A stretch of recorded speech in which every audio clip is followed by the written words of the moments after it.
2 ஜூலை 12 முதல் உங்கள் அபிமான திரையரங்குகளில். கதையோட நாயகன் மாதிரி உங்களை காட்டியிருக்காங்க. நீங்க நாயகனா பண்றீங்களா இல்ல வில்லனா பண்றீங்களா? கதையின் நாயகன், கதாநாயகன் அல்ல. ஆனால் நடிகர் சங்க கட்டிடத்துக்கு உங்கள் நண்பர் விஜயகாந்த் சார் பேர் வைக்கணும் நிறைய கோரிக்கை இருக்குது. ஆனால் இப்போ உள்ள நிர்வாகம் என்ன சொல்றாங்கன்னா உறுதி கொடுக்க மாட்டாங்க, பொதுக்குழுவில் தான் பேசணும் அப்படிங்காங்க. விஜயமா பேர் வச்சாலும் எனக்கு கவலை இல்லை. நம்ம வாய்ஸுக்கு பேர் வேறு வாய்ஸ் இப்போ ஏஐ வந்தோடனே இப்போ எனக்கெல்லாம் ரொம்ப சந்தோஷம். நம்ம இல்லைன்னா கூட நம்மளை போட்டு எடுத்துருவாங்க. ஆம்ஸ்டாங்னு ஒருத்தர், அவர் உங்களுக்கு தெரியும். ஆனால் இப்போ நடக்கிற ஆட்சியில் நிறைய கொள்ளைகள் நடக்குது. நீங்கள் எப்படி பார்க்குறீங்க அதை? எனக்கு இப்போ ஆம்ஸ்டாங் செத்து போயிட்டாருன்ற கவலை தானே ஒழிய வேறு எதுவுமே எந்த நோக்கத்திலையும் பார்க்கலாம்.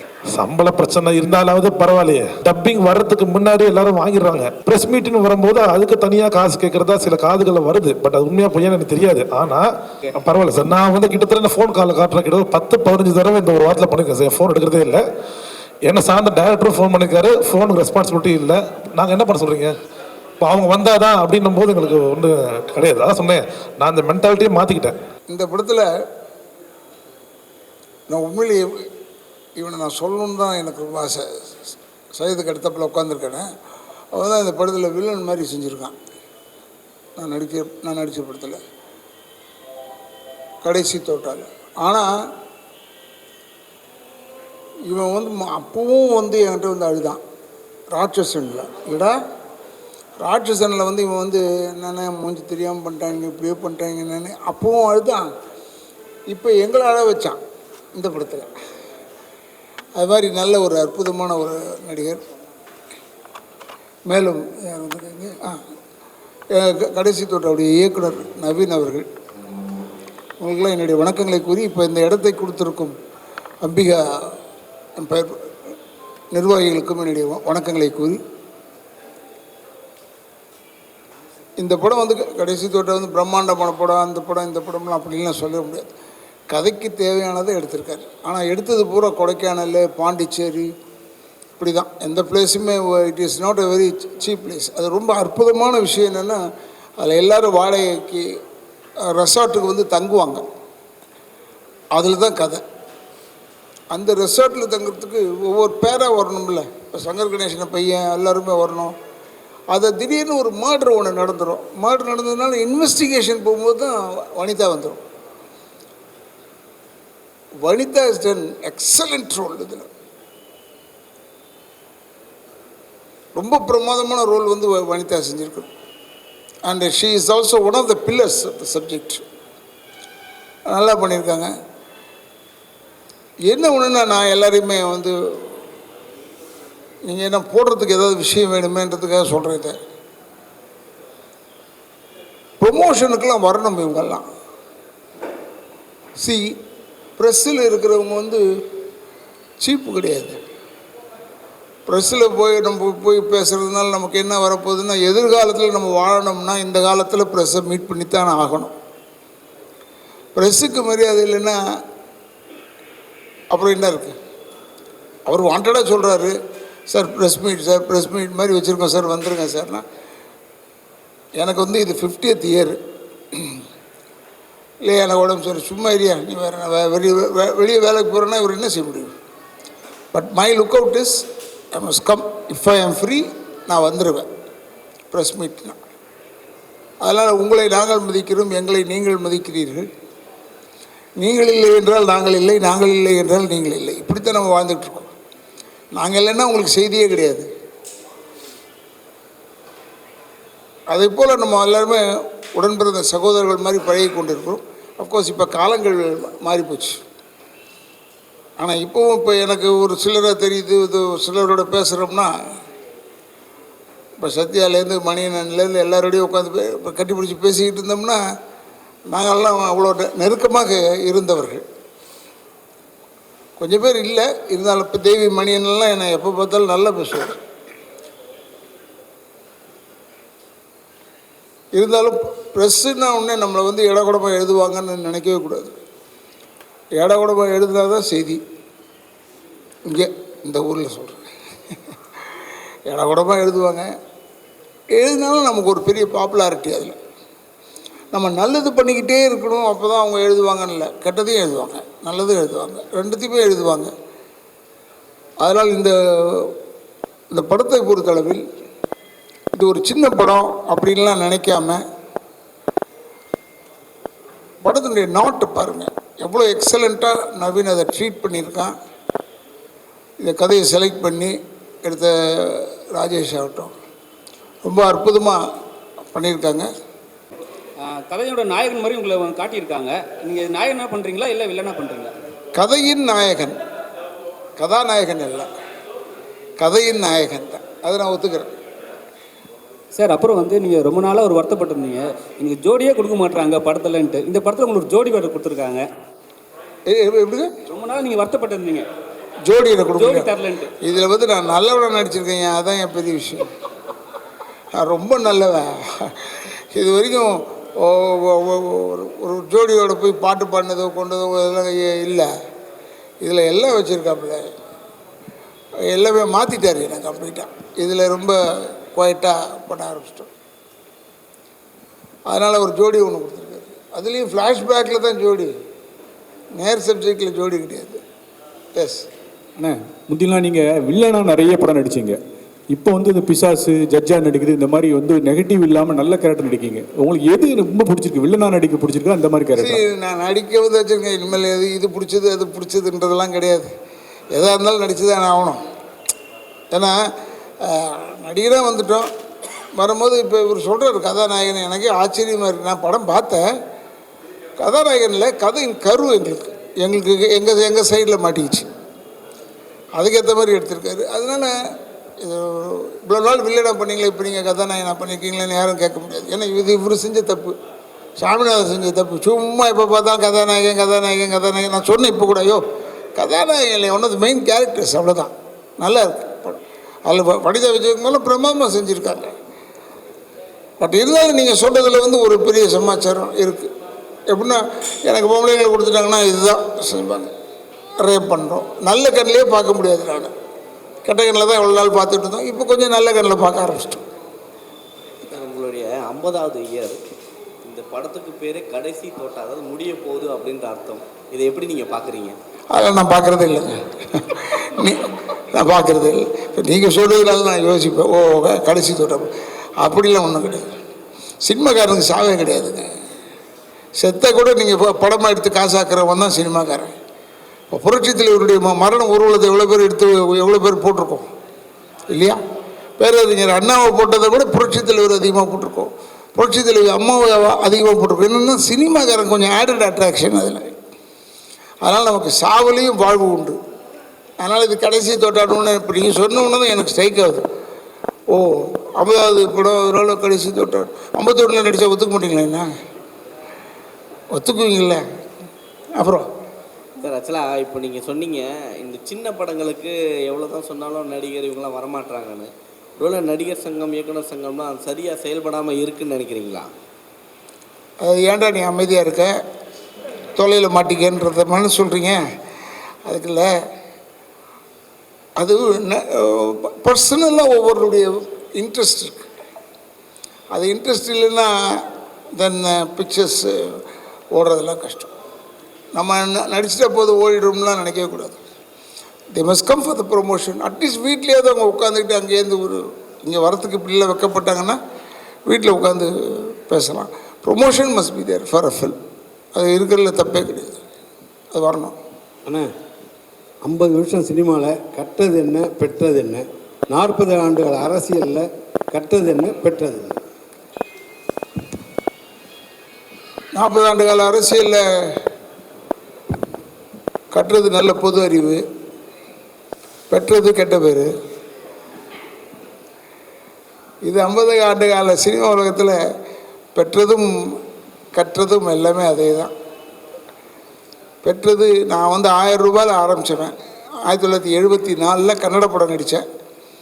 அப்போ வந்து எனக்கு 1000 ரூபா சம்பளம். 1000 ரூபாயிலேருந்து இப்போ எவ்வளோ தூரம் வளர்ந்துருக்கேன்றதை நானே பார்த்து ஆச்சரியப்படுறேன், பிரமிக்கிறேன்.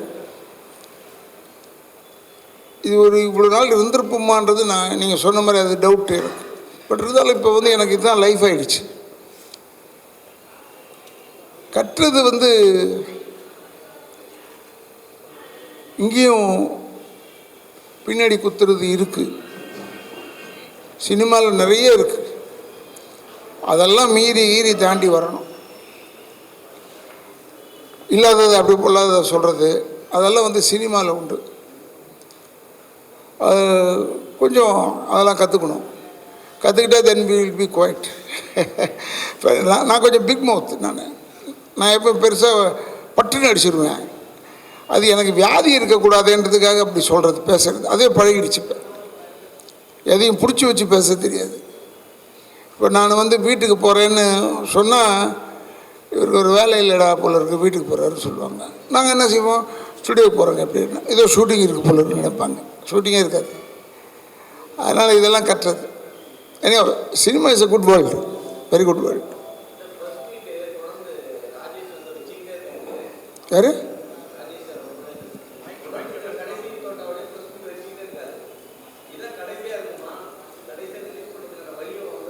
அடுத்த படம் ஆரம்பிச்சிட்டாரு.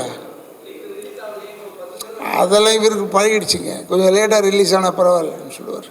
ஏன்னா பெரிய பெரிய ஆர்டிஸ்ட்டை போட்டு படம் லேட்டு தானே. அது ஏன்னா அவங்க கொடுத்த என்ன விஷயன்றதை கேட்டு பாருங்கள். ஏன் லேட் ஆச்சுன்றதுக்கு காரணம் கேட்டு பாருங்கள். இப்போ மேலே உட்காந்து பேசும்போது சொல்லிகிட்டு இருந்தார், ஆச்சரியப்பட்டேன். பட் அது இந்த படம்லாம் குயிக்காக முடிஞ்சு போச்சா ரிலீஸு. அதுக்குள்ளேயும் அடுத்த படத்தை பற்றி என்கிட்ட பேச ஆரம்பிச்சிட்டார். இந்த படத்தில் இந்த கேரக்டர் அதை மட்டும் பண்ணி கொடுத்துருங்கன்னு. சையது கூட அதில் நடிக்கிறார். அவர் சொல்லும் போது அது பெருமையாக தான் இருக்குது. அதனால் பெரிய படம் சின்ன படம்ன்றதுக்கு இல்லை, எல்லா படமும் தியேட்டரில் வந்தால் தான் ஒரு மரியாதைன்னு இப்போ ஓடிடியில் சொல்ல ஆரம்பிச்சிட்டாங்க. வந்த புதுசு இல்லை, அப்போ கொஞ்சம் ஓடிடின்னு சொன்னாங்க. இப்போ ஓடிடியில் என்ன சொல்கிறாங்கன்னா தியேட்டருக்கு ரிலீஸ் பண்ணிட்டு தான் நீங்கள் வரணும்னு. அண்ட் ராஜேஷுக்கு தியேட்டருக்கு ரிலீஸுக்கு ஒரு பெரிய பேர்டன் இல்லை, அவருக்கு ஈஸியாக பண்ணுவார். ஏன்னா எல்லாம் வெல் பிளான்டு பிக்சர். அதுக்காக சொல்கிறேன். சார், நீங்கள் பல்லாண்டு காலம் அரசியலில் இருக்கீங்க, சினிமாவிலையும் இருக்கீங்க. இப்போ வந்து இவர் வந்து ப்ரொடியூசர் வந்து மியூசிக் டைரக்டர், இப்போ வந்து ப்ரொடியூசராக மாறிட்டார்.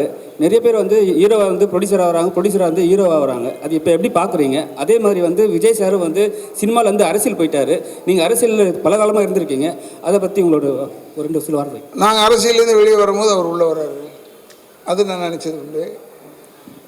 விஜய் சாருக்கு ஏஜ் இருக்குது இல்லை, அதனால் எனக்கு வந்து அரசியலில் வந்து 40 ஆண்டு கால சர்வீஸ் இருக்குது. அப்போ எனக்கு தெரிஞ்சு போச்சு இதில் இருக்கிற குட்ஸ் அண்ட் பேட்ஸ் எல்லாம் தெரிஞ்சு போச்சு.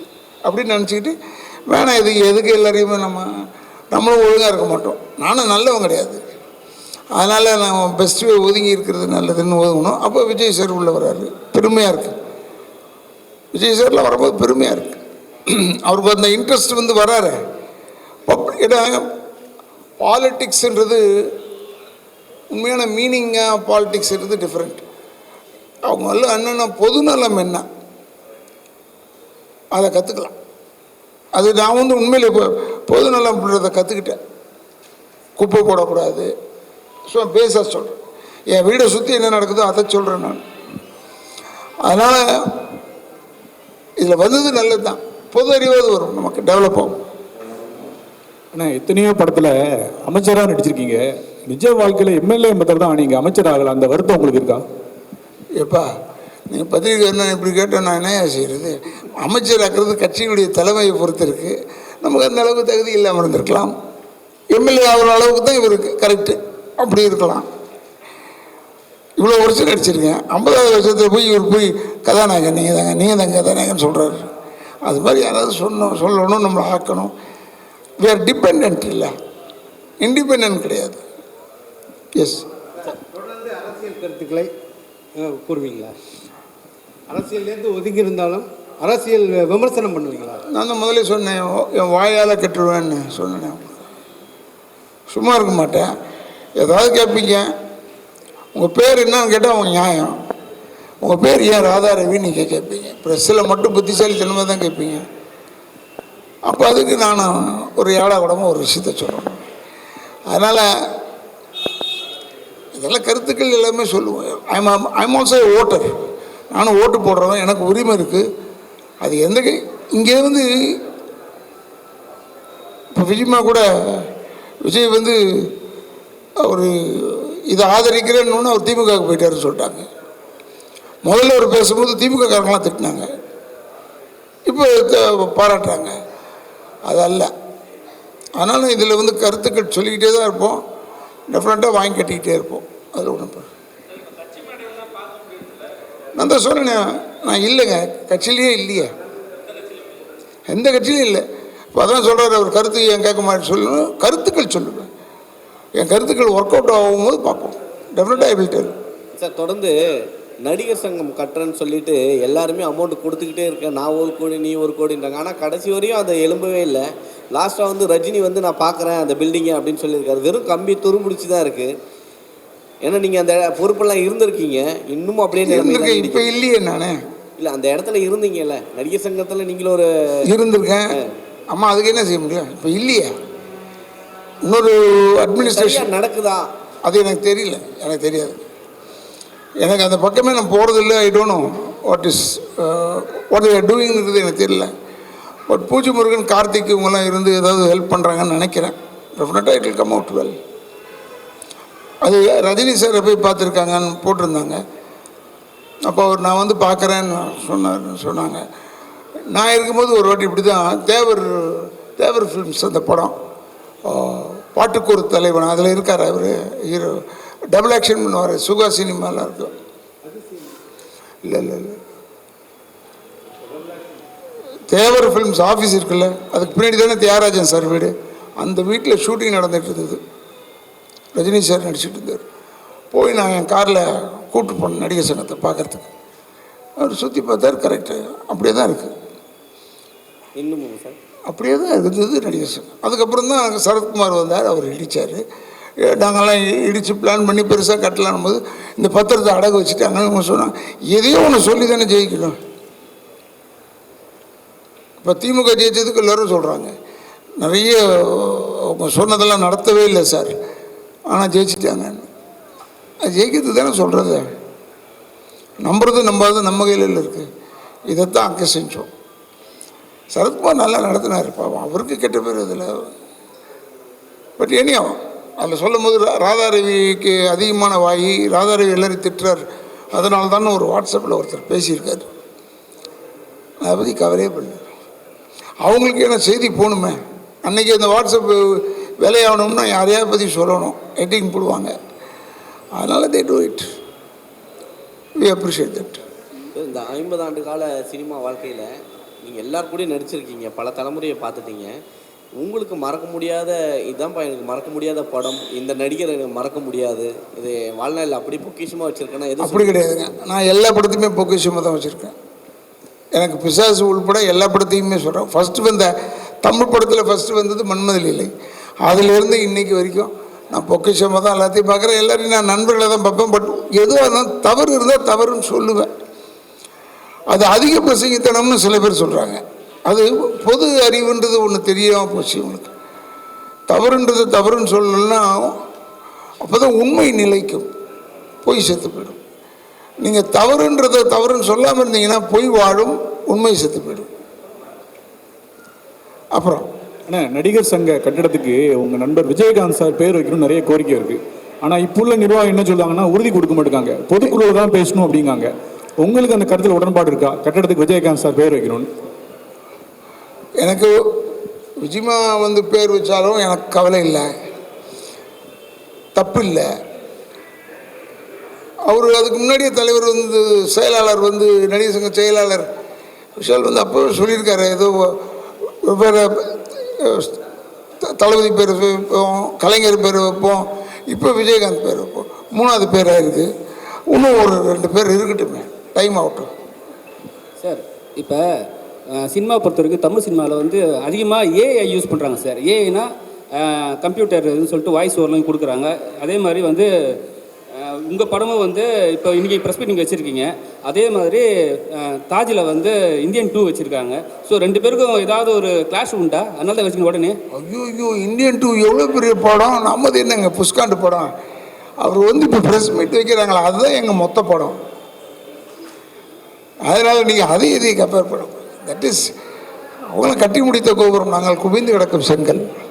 அப்புறம் ஏஐ இப்போ வந்து வாய்ஸ் ஓவரில் மாற்றுறாங்க. ஒருத்தர் இறந்துட்டாங்கன்னா இப்போ வந்து சினிமாவிலே அதே மாதிரி மாற்றுறாங்க, ஒரு கிராஃபிக்ஸும் பண்ணுறாங்க. அதை நீங்கள் எப்படி பார்க்குறீங்க இந்த 50 வருஷம்? நல்லதாங்க, அது நல்லதான். இப்போ வந்ததுனால எங்களுக்கு ஏற்கனவே டப்பிங் வந்ததுனால என்னென்ன மெயின் ஆர்டிஸ்ட்டு அவங்க வாய்ஸ் இல்லைன்றது தெரிஞ்சு போய் லேடி ஆர்டிஸ்ட்லாம் வந்துட்டு எதுக்கும் வராதது காரணம் தான். நம்ம வாய்ஸுக்கு போய் வேறு வாய்ஸ் யூஸ். இப்போ ஏஐ வந்தோடனே இப்போ எனக்கெல்லாம் ரொம்ப சந்தோஷம். நம்ம இல்லைன்னா கூட நம்மளை போட்டு எடுத்துடுவாங்க போலக்கூடாது. எனக்கு சந்தோஷம். நீங்கள் இப்போ அரசியலில் ரொம்ப காலமாக இருந்தீங்க, இப்போ விலகிட்டேன்றீங்க. ஆனால் அரசியல் கண்டிப்பாக பேசுவேன்னு சொன்னீங்க. நேற்று கூட வந்து பெரிய தலைவர் வந்து சாகடிக்கப்பட்டிருக்காரு கூலிப்படையால், ஆம்ஸ்டாங்னு ஒருத்தர். அவர் உங்களுக்கு அது தெரியும். ஆனால் இப்போ நடக்கிற ஆட்சியில் வந்து நிறைய கொள்ளைகள் நடக்குது. நீங்கள் எப்படி பார்க்குறீங்க அதை? எனக்கு இப்போ ஆம்ஸ்டாங் செத்து போயிட்டாருன்ற கவலை தானே ஒழிய வேறு எதுவுமே எந்த நோக்கத்துலையும் பார்க்கல. தப்பு தானே. Armstrong is very good man. எனக்கு ஃப்ரெண்டு தான். எனக்கு தெரியும். ஒரு வாட்டி வந்திருக்காரு, பார்த்துருக்கு. ஒரே ஒரு தடவை பார்த்துருக்கேன் ஆம்ஸ்டாங்க. But is a nice fellow. சம்பள பிரச்சனை இருந்தாலாவது பரவாயில்லையே. இங்கே என்னன்னா டப்பிங் வர்றதுக்கு முன்னாடி எல்லாரும் வாங்கிடுறாங்க. வாங்கிட்டு ப்ரெஸ் மீட்டுன்னு வரும்போது அதுக்கு தனியாக காசு கேட்குறதா சில காதுகளில் வருது. பட் அது உண்மையாக பொய்யான்னு எனக்கு தெரியாது. ஆனால் நடித்த படத்துக்கே வர மாட்டேன்றாங்களே. இல்லை அவங்க வந்து நிறைய ப்ரெஸ் மீட்லேயும் சொல்லியிருக்காங்க, எல்லாத்துலேயும் சொல்லியிருக்காங்க. என்னை வந்து ப்ரமோஷன் கூப்பிட்டா நான் வருவேன் கண்டிப்பாக, எனக்கு டைம் வந்தால் சொல்லியிருக்காங்க. ஆனால் நீங்கள் வந்து தப்பாக ப்ரோட்டேட் பண்ணுற மாதிரி இருக்கு. பரவாயில்ல சார். நான் வந்து கிட்டத்தட்ட ஃபோன் காலில் காட்டுறேன். கிட்ட 10-15 தடவை இந்த ஒரு வாரத்தில் பண்ணியிருக்கேன் சார். ஃபோன் எடுக்கிறதே இல்லை. என்ன சார்ந்த டேரக்டரும் ஃபோன் பண்ணியிருக்காரு. ஃபோனுக்கு ரெஸ்பான்சிபிலிட்டி இல்லை. நாங்கள் என்ன பண்ண சொல்கிறீங்க? இப்போ அவங்க வந்தாதான் அப்படின்னும் போது எங்களுக்கு ஒன்றும் கிடையாது. அதான் சொன்னேன், நான் அந்த மென்டாலிட்டியை மாற்றிக்கிட்டேன். என்னோட படம் நல்ல படமாக எடுக்க வேண்டிய பொறுப்பு. அப்போ அப்பா சொன்னார்ல, மேடம் வந்திருந்தாங்கன்னா எங்களுக்கு மைலேஜ், அந்த மைலேஜ் அவங்க கொடுத்துருந்தாங்கன்னா சந்தோஷம். ஏன்னா அவங்க இன்னும் படம் பார்க்கல. மேபி பார்த்துருந்தாங்கன்னா கண்டிப்பாக அவங்க வந்து ஒரு தானாகவே முன்னிருந்து வருவாங்க. ஏன்னா அவங்க எப்படி எடுத்துருக்காங்கன்னு தெரியாது. இப்போ அப்பா சொன்னாலே முக்கியமான ரோல் ப்ளே பண்ணிருக்காங்க வனிதா. இது வரைக்கும் அவங்க ஹிஸ்ட்ரியில் இந்த மாதிரி ஒரு ப்ளே பண்ணுவாங்களா அப்படின்றது ஒரு சேலஞ்சிங்கான விஷயம் தான். பட் கூப்பிட்டோம், ஃபோன் பிக் பண்ணல. ஸோ ஒருவேளை எந்த பிஸியாக இருக்கலாம், அதை நான் தப்பாக சொல்ல முடியாது. பட் இருந்தாலும் ஒரு மெசேஜாக கேட்டிருந்தாங்கன்னா இன்னைக்கு வந்திருந்தாங்கன்னா எங்களுக்கு ஒரு மைலேஜ் கிடச்சிருக்கும். அப்பா சொன்னாப்புல அந்த மைலேஜ் இல்லாதனால தான் ப்ரெஸ் மீட் ஏறிக்கிட்டு இருக்கு. தெரியுது உங்களுக்கு? மைலேஜுக்காக தான் அவங்க காசு கேட்குறாங்கன்னு சொல்கிறீங்களா? நான் அப்படி சொல்லலை. எனக்கு வந்த நியூஸ் அது உண்மையாக போய் இல்லைன்னு சொன்னேன். ஆமாம், அது உண்மையா இல்லையான்றது எனக்கு தெரியல. பட் நான் அப்படி சொல்லலை. காதலை வந்தது அது பொய்யா கூட இருக்கலாம். நான் எப்போதுமே என்கிட்ட வர வரைக்கும் அது உண்மையாக பொய்யான்றது வச்சுருப்பேன். பட் அதனால் அவங்க வரல. சரி, அவங்க வந்திருந்தாங்கன்னா எனக்கு ஒரு மைலேஜ் கிடச்சிருக்கும். நான் பூஸ்ட் பண்ணுறதை கம்மி பண்ணிப்பேன். இப்போ நான் பூஸ்ட் பண்ண வேண்டியதே இருக்கிறது. இப்போ நீங்கள் கேட்டீங்களா 100 வைக்கிறேன்னீங்களே, 100 ஒன்றாக்க முடியும் எல்லாரும் வந்துட்டாங்கன்னா. அது எல்லாரும் ஆக்ட்ரஸும் வந்து ஒத்துழைப்பு கொடுத்தா சந்தோஷமாக இருக்கும்.